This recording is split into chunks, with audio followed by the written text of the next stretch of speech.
गुरुपौर्णिमा म्हणजे काय? गुरुपौर्णिमा म्हणजे शिष्यानं आपल्या गुरुविषयीची उत्तराई होण्याचा दिवस.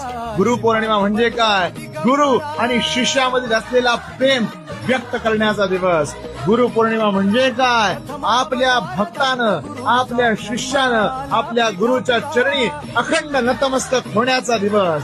गुरुपौर्णिमा म्हणजे सार्वभौम असलेल्या गुरुच्या पदरामध्ये लोटांगण घालून त्याला तू मला कधीही सोडू नकोस हे आवर्जून सांगून प्रेम व्यक्त करण्याचा दिवस. मित्रांनो आणि विशेषतः भक्तगणांनो, लक्षात ठेवा, साक्षात सदाशिवानं, साक्षात नारायणानं सुरू केलेली ही गुरुपरंपरा आणि ह्या गुरुपरंपरेनुसार चालणारे आपण सर्व आपल्या गुरुच्या चरणी लीन व्हा. गुरुपौर्णिमा आनंदानं, उत्साहानं, चैतन्यानं साजरी करा. आपल्या गुरुच्या चरणी नतमस्तक व्हा. गुरु सदैव पाठीराखा होईल. श्री स्वामी समर्थ. गुरुचे लक्षण